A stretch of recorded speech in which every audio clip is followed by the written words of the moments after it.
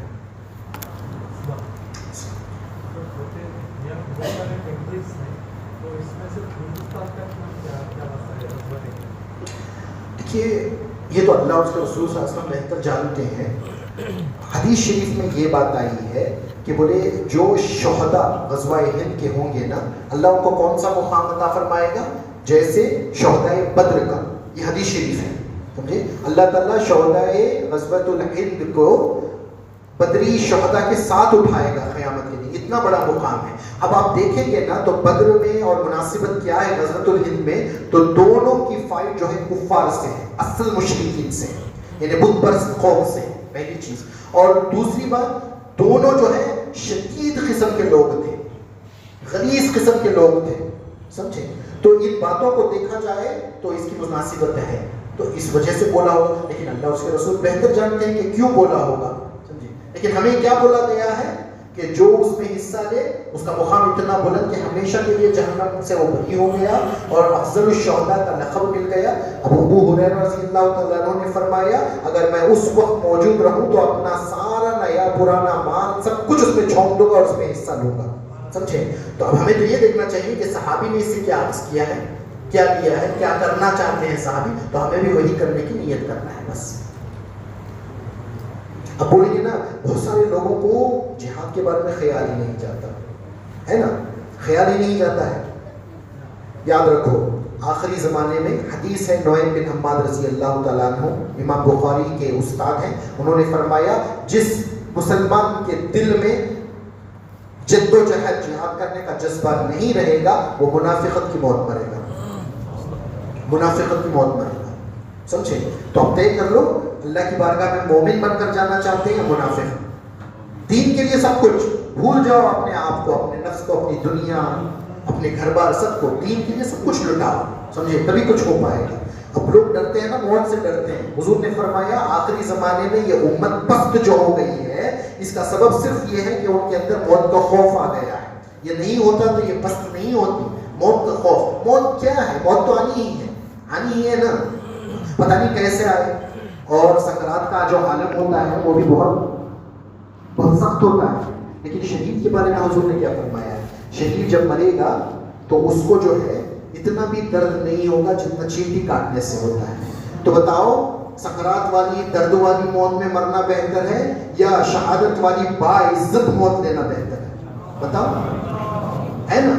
تو اس میں ڈرنے والی بات نہیں ہے، سمجھے؟ اللہ کی ایک تجلی شہید کو دیکھنے کو ملتی ہے شہادت کے وقت، وہ کسی کو نہیں ملتی۔ یہ ایسی بڑی نعمت ہے کہ جنت میں سب چلے جانے کے بعد کوئی جنت کے باہر آنا پسند نہیں کرے گا سوائے شہیدوں کے۔ شہید جو ہے جنت میں جانے کے بعد بھی تمنا کریں گے اللہ دوبارہ دنیا میں بھیج، دوبارہ شہادت کا موقع عطا فرما تاکہ وہ تجلی دیکھا جائے۔ تو وہ ایک ایسا انعام ہے نا، وہ تو شہادت سے ہی ملے گا۔ تو جذبہ انسان کے اندر ہونا چاہیے، سمجھے؟ اس چیز کا۔ اب یہ سوچیں کہ میرے اندر تو طاقت نہیں، اگر میں اپنے بارے میں بولوں نا تو جتنی آپ لوگ بیٹھے ہوئے ہیں سب سے کمزور میں ہوں، سب سے کمزور میں ہوں، میرے اندر کوئی طاقت نہیں ہے۔ تو طاقت کی بنیاد پر آپ جد و جہد کریں گے؟ بولے نہیں، توکل پر کریں گے، اللہ کی توکل کریں، اللہ پر توکل کر کے کریں گے، اپنے اوپر بھروسہ کر کے نہیں، اللہ پر توکل کر کے، سمجھے؟ اب بولتے ہیں نا کہاں ہیں وہ صحابہ،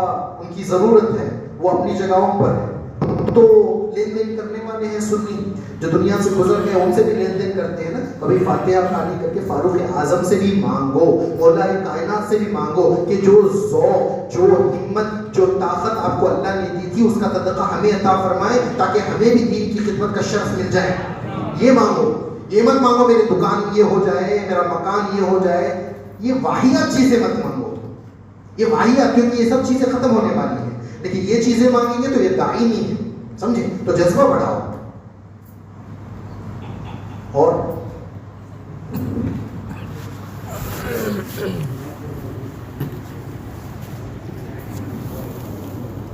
نہیں، بات یہی ہے کہ بہت سمپل طریقے سے میں نے جو کیلکولیشن نکالا ہے، پاکستان جو بنا ہے، سمجھے، وہ مشابہت رکھتا ہے ریاست مدینہ سے. سمجھے؟ اب بولے کہ کیسے؟ بولے مدینہ کا نام ہے طیبہ. طیبہ کس کو کہتے ہیں؟ پاک جگہ کو. ابھی یہ عربی میں طیبہ ہے، اردو میں کیا؟ پاکستان.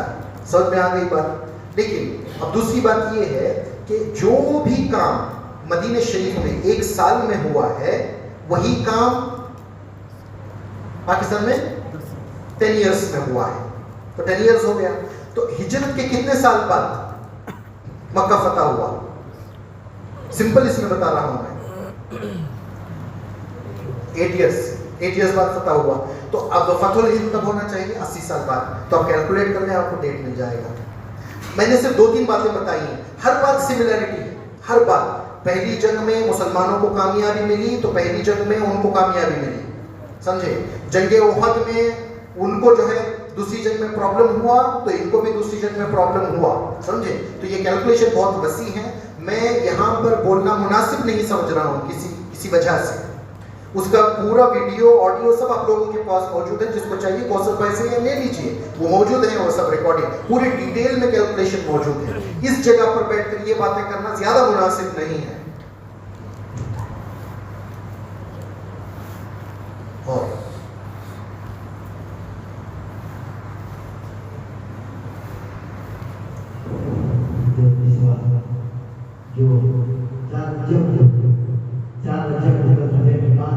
جو مہندی کا آغاز ہونے والا ہے، اس کی تاریخ کیا ہے؟ 4 رجب کو بات ہمارا چلے رہی ہے یا کوئی اور تاریخ ہے؟ سرائے کے برائے اپنے ہی میرے اوپر سوال اٹھا رہے ہیں، کس وقت میں رکھا ہے؟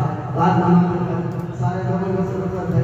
ایسے وقت میں 4 رجب کو بعد بجا رکھنے کی ضرورت کیا تھا؟ عشاء کے بعد بھی بات کرتے تھے، جیسے آج آتے ہیں تو حج کے بعد بھی بات کرتے تھے. ایسے وقت میں رکھا ہے، اس کی تاریخ تفصیل سے دیکھیے دنیا 2 قسم کی چل رہی ہے. سمجھے؟ ایک ظاہری، ایک باطنی. اب ظاہری دنیا کا سارا جو سسٹم ہے وہ قرآن حدیث سے آپ کو ڈائریکٹ مل جائے گا. اب جیسے رمضان کا مہینہ کب شروع ہونا ہے حدیث میں بتا دیا گیا ہے. عید کب منانا ہے، بقرعید کب آئے گی، حج کا دن کون سا آئے گا، عاشورے کی کیا فضیلت ہے، یہ تمام دنوں کے تعلق سے جو بتا دیا گیا ہے ظاہر میں شریعت میں موجود ہے. اب اس کے علاوہ ایک اور دنیا موجود ہے جس کو رجال الغیب کی دنیا کہتے ہیں. یہ ایک باطنی نظام ہے. اس کے دلائل باطن لوگوں کے پاس ہیں. سمجھ میں بات؟ قرآن اور حدیث سے یہ باتیں نہیں ملے گی. اولیاء اللہ آپ کو یہ باتیں بتائیں گے. سمجھے بات؟ اور ظاہر سی بات ہے اولیاء اللہ کی باتیں جب کسی کی سمجھ میں نہیں آ رہی ہیں تو وہ انکار کرتے ہیں، تو کوئی حرج نہیں ہے. اگر وہ کہتے ہیں کہ ایسا کچھ نہیں ہے تو کوئی بات نہیں ہے. لیکن اولیاء کے نزدیک یہ باتیں ہیں. اب یہ 4 تاریخ اس لیے کیونکہ اللہ تبارک و تعالیٰ نے پوری دنیا کا جو نظام بنایا ہے وہ نظام جو ہے فرشتوں کے ذریعے دیا کرتا تھا ایک زمانے میں. لیکن حضور کی امت کے اولیاء اتنے بلند ہو گئے ہیں، وہی کارنامہ جو فرشتے انجام دیا کرتے تھے وہ حضور کی امت کے اولیاء انجام دیتے ہیں. تو رجال الغیب کون ہوتے ہیں؟ یہ ایسے مردان خدا ہوتے ہیں ظاہر میں ہم میں سے ہو سکتے ہیں، کوئی ان کو پہچان نہیں سکے گا. ہو سکتا ہے کہ وہ ٹھیلا لے کر گھوم رہا ہو، فروٹ کاٹ کے راستوں میں بیچ رہا ہو، لیکن آپ کو معلوم نہیں کہ وہ رجال الغیب میں سے ہو سکتا ہے. تو 100 لوگ رجال الغیب ہوتے ہیں. یہ کیوں 100 لوگ رجال الغیب ہوتے ہیں؟ کیونکہ اللہ تبارک و تعالیٰ کے 100 نام ہیں. 99 نام قرآن پاک میں اللہ پاک نے بیان فرمائے ہیں. ایک نام کو جو ہے مخفی رکھا ہے. یہ حدیث سے ثابت ہے کہ 100 نام اللہ کے قرآن پاک میں موجود ہیں. 99 نام ظاہر فرمایا ہے، ایک نام باطن میں رکھا ہے. تو ہر جو ظاہر نام ہے ایک ایک نام کا ایک ایک ولی ہر زمانے میں مظہر ہوتا ہے. تو 99 اولیاء اس کے مظہر بنتے ہیں. اور تعجب کی بات یہ ہے کہ جو رزق کے اوپر معمور کیے گئے اولیاء اللہ ہیں یہ 4 ہیں. ایک مشرق میں، ایک مغرب میں، ایک شمال میں، ایک جنوب میں. اور یہ چاروں کے کچھ نام ہیں جو کل لیے جائیں گے. اور یہ چاروں کا معاملہ ایسا ہوتا ہے کہ جو بھی اس منصب پر آنے والا جو ہوتا ہے وہ اس کی پیدائش 4 رجب ہی کو ہوتی ہے اور اس کا وصال بھی 4 رجب ہی کو ہوتا ہے. تو لہٰذا اس کو سلاطین اربع کا یوم کہتے ہیں. اور اشراق کے وقت کیوں؟ اس کی 3 دلائل سن لیجئے. اعلیٰ حضرت فاضل بریلوی احمد رضا خان رضی اللہ تعالیٰ عنہ اپنی کتاب میں فرماتے ہیں کہ رجب کی 4 تاریخ کی صبح کا وقت جو ہوتا ہے وہ محبت کا وقت ہوتا ہے. تو محبت کی محفلیں محبت کے وقت میں سجائی جاتی ہیں. اور دوسرا اگر آپ کو دلیل چاہیے تو افضل کام، برکت والا کام جو شروع کیا جاتا ہے وہ صبح میں کیا جاتا ہے، رات میں نہیں کیا جاتا. اللہ کے رسول صلی اللہ علیہ وسلم فرماتے ہیں جو اشراق کے وقت سویا رہتا ہے اس کی روزی تنگ کی جاتی ہے. اور یہ چاروں رجال الغیب رزق کے اوپر مامور ہیں. اگر ان کی فاتحہ کرنا ہے تو اسی وقت جاگ کر کرنا ہے جب اللہ کے رسول صلی اللہ علیہ وسلم نے فرمایا ہے کہ اس وقت جو ہے برکت کے دروازے کھولے جاتے ہیں. دلیلیں بہت زیادہ ہیں، میں بس مختصراً بول رہا ہوں. اور ہمارے اسلامی بہن کی جانب سے سوال آیا ہے، کیا اسلامی بہن جہاد میں حصہ لے سکتی ہے؟ دیکھیے یہاں پر ایک جہاد جو ہے نا، جب آئے موقع تو کرنا الگ چیز ہے. ہمارے لیے تو ہر دن جہاد ہے، ہر دن. اور عورتوں کے لیے تو زیادہ ہے بنسبت مردوں کے، عورتوں کے لیے زیادہ ہے. تو اگر آپ خواہش مند ہیں حصہ لینے کے تو روز ہر لمحہ آپ کے لیے یہ موقع ہے. سمجھ میں بات. رہی بات اس وقت کی، تو اس وقت جب موقع آئے تو جیسا ہوگا دیکھا جائے گا. حدیث میں منع نہیں ہے، حدیث میں منع نہیں ہے. اب جنگ کے میدان میں ام المومنین سیدہ عائشہ صدیقہ رضی اللہ تعالیٰ عنہ خود پہنچی تھی، ہے نا، جنگ کے میدان میں پہنچی تھی. تو اس سے دلیل ہے. اور صحابی رسول ہے نا کون، وہ شیخ سعدی رحمۃ اللہ تعالیٰ نہیں، حسن بن ثابت رضی اللہ تعالیٰ عنہ نا. حسن بن ثابت رضی اللہ تعالیٰ. ایک معاملہ ایسا ہو گیا کہ جب مسلمان مدینے سے باہر گئے ہوئے تھے جہاد کے لیے تو اچانک مدینے میں صرف عورتیں رہ گئی تھی، چند مرد رہ گئے تھے. تو ایسے میں جو ہے کفار آ گئے تھے حملہ کر کے. تو تلوار رکھی ہوئی تھی، حسن بن ثابت موجود تھے اور ام المومنین عائشہ صدیقہ اور بقیہ جو دوسری عورتیں تھیں. تو انہوں نے کہا حسن بن ثابت رضی اللہ تعالیٰ عنہ کو کہ تلوار اٹھا کر اس کو ختم کریں. ان کی ہمت نہیں بن پائی، وہ اٹھا نہیں سکے. تو ام المومنین نے خود تلوار اٹھایا اور وار کیا. سمجھ میں نا. تو یہ دلیل حدیث سے ملتی ہے. تو اس سے ثابت ہوا کہ موقع ملے تو کوئی بھی حصہ لے سکتا ہے. ایسا نہیں کہ یہ لے سکتا ہے نہیں لے سکتا ہے، اس کے لیے تیاریوں کی ضرورت ہے، سمجھے. لیکن افضل جہاد جو ہے نا وہ کافروں کے ساتھ نہیں، نفس کے ساتھ ہے. اگر حصہ ہی لینا ہے تو سب سے پہلے یہاں سے شروع کریں. جب اس میں جد و جہد کرتے رہیں گے تو وہ تو بہت آسان محسوس ہوگا، پھر یہ مشکل ہے.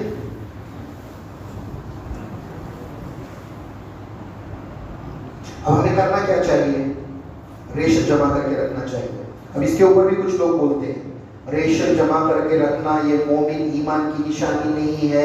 ہمارے اولیاء تصوف میں سب بیان فرمائے ہیں کہ مومن وہ نہیں ہے جو ذخیرہ کرتا ہے کل کے لیے چھوڑتا نہیں، وہ اللہ پر توکل کرتا ہے. یہ سب باتیں بولتے ہیں، سمجھے.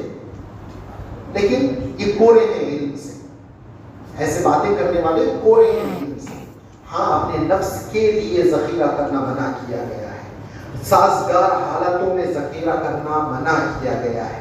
لیکن حالات کو دیکھ کر احتیاطاً ذخیرہ کرنا اس الاؤڈ ہے. اب بولیں گے کیسے؟ دلیل یہ ہے کہ قرآن جو ہمیں آیا ہے وہ ہدایت کے لیے آیا ہے، ٹھیک ہے، ہدایت کے لیے آیا ہے. اور قرآن میں صرف ان واقعات کا ذکر کیا گیا ہے جو اس امت کے لیے فائدہ مند ہو، زیادہ ضروری ہو. ورنہ 1,80,000 کم و بیش جتنے بھی انبیاء علیہ السلام آئے ہیں سب کے کچھ نہ کچھ واقعات ہیں. لیکن اللہ تعالیٰ نے گنے چنے کچھ واقعات کو قرآن میں ارشاد فرمایا ہے کیونکہ اس سے امت ہدایت دے گی، اس سے امت کو فائدہ ہوگا. تو ان واقعات میں سے ایک واقعہ سب سے بہترین قصہ بول کر سنایا ہے وہ حضرت یوسف علیہ السلام کا قصہ ہے. اور یوسف علیہ السلام کے زمانے میں 7 سال کا قحط آیا تھا. تو نبی یوسف علیہ السلام جو ایمان اور تقوی میں ولیوں سے بڑھ کر ہوتے ہیں، صحابہ سے بھی بڑھ کر ہوتے ہیں. کوئی بھی نبی جو سب سے کم درجے کا نبی بھی ہوگا اس کے قدموں تک ابو بکر، عمر، عثمان، علی، غوث و خواجہ نہیں پہنچ سکتے ہیں. دوسرا تو کیا کہنا. تو ایسے ایمان رکھنے والے نبی نے مشورہ دیا شاہ مصر کو کہ 7 سال کا غلہ جو ہے جمع کر کے رکھا جائے، 7 سال کا غلہ رکھا جائے. تو نبی کے اوپر نبی توکل نہیں کرتا کیا؟ نبی کے اندر توکل کی کی صفت نعوذ باللہ وہ تو حد درجہ ہوتی ہے نبیوں کے اندر، امتیوں کے اندر بہت کم ہوتی ہے. تو توکل یہ نہیں ہے کہ ذخیرہ کرنا نہیں کرنا، وقت ضرورت پر حالات کو دیکھ کر اقدام اٹھانا جائز ہے. تو قرآن میں فرمایا 7 سال کا ذخیرہ، 7 سال کا واقعہ بیان ہو رہا ہے. اب پتا چلا کہ امام مہدی کے بھی جدوجہد کے 7 سال ہیں. تو 7 سال کا ذخیرہ اگر آپ کے اندر ہمت طاقت ہے تو کر لیں، نہیں تو جتنا ہو سکے اتنا کر لیں. تو اب جو ہے مارچ اپریل کے بعد میں آپ دیکھیں گے قیمتیں غذا کی ڈبل ٹرپل ہوتی چلی جائیں گی. میں آپ کو یہ کہانی نہیں سنا رہا ہوں، میں بہت دور کا واقعہ نہیں بتا رہا ہوں، میں زیادہ 2-3 مہینے کی باتیں بتا رہا ہوں. 2-3 مہینے کے اندر غذا کی قیمتیں جو ہے آسمان چھوئے گی. جو معاملہ شری لنکا کا ہوا ابھی پاکستان میں ہو رہا ہے، 3-4 مہینے کے اندر وہ معاملہ ہندوستان میں ہوگا. تو عقل مند وہی ہے جو اس وقت ذخیرہ کر کے رکھ لے. ٹھیک ہے، سمجھ میں آتی ہے بات. اس کے بعد میں دجالی فتنہ آئے گا. یہ فتنہ کیا آئے گا کہ بولیں گے اناج دنیا میں دستیاب نہیں ہے، کیونکہ موسم کی وجہ سے، یہ کسانوں کی ہڑتال کی وجہ سے، یوکرین اور رشیا کی وار کی وجہ سے وغیرہ وغیرہ وغیرہ، کہیں پر بھی کھیتی ٹھیک سے نہیں ہو رہی ہے. تو پوری دنیا میں غلہ ختم ہو گیا ہے. تو لہٰذا یہ اپنی طرف سے آرٹیفیشل بنایا ہوا غلہ پہنچائیں گے. لوگوں کو لگے گا کہ نہیں گیہوں آ گیا ہے مارکیٹ میں، چاول آ گیا ہے، لیکن یہ پودوں سے اگا ہوا اناج نہیں ہے، فیکٹری میں بنا ہوا پلاسٹک کا اناج ہوگا. وہ کھانے سے آپ بیمار ہوں گے اور اس سے موتیں عام ہو جائیں گی. تو اس لیے بہتر یہ ہے کہ ابھی اس کو ذخیرہ کیا جائے جتنی اپنی طاقت ہو.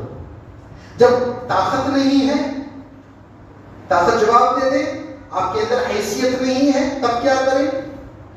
پیسہ بھی نہیں ہے آپ کے پاس تب کیا کریں؟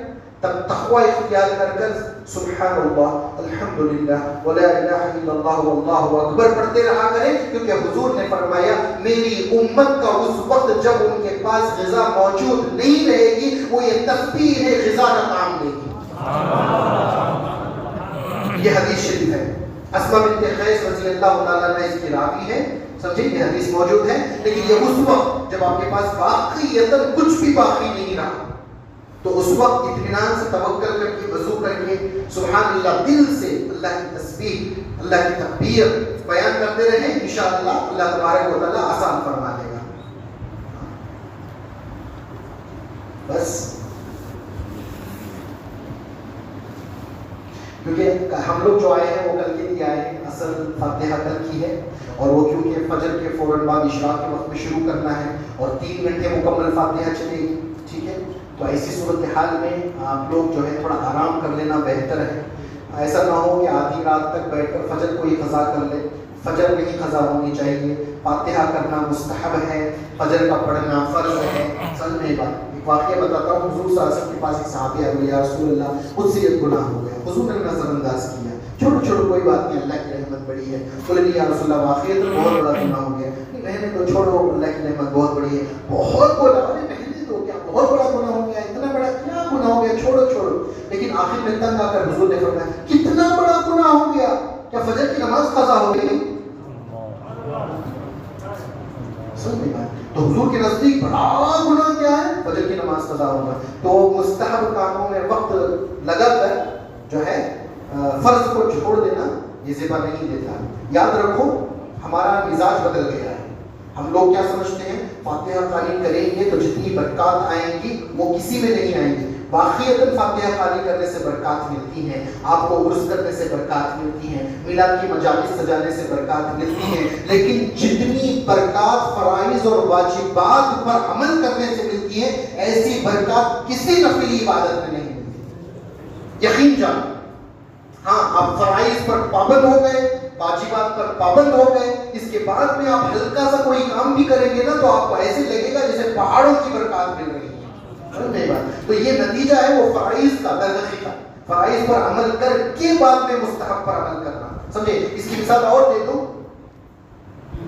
اگر کوئی عورت ہے اس کے پاس بہت ہی زیادہ گہنے ہیں، ہیرے جواہرات گہنے ہیں، وہ اچھا لباس پہن کر گہنے پہن کر آئیں گی تو اس کی عزت کا عالم کیا ہوگا؟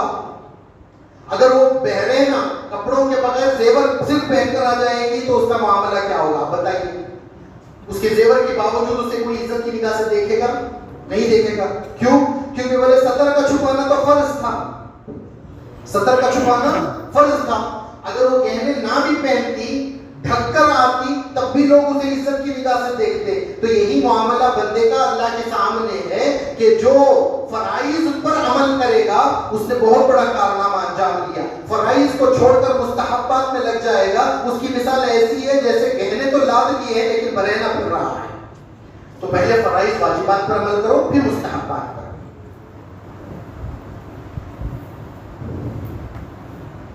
اور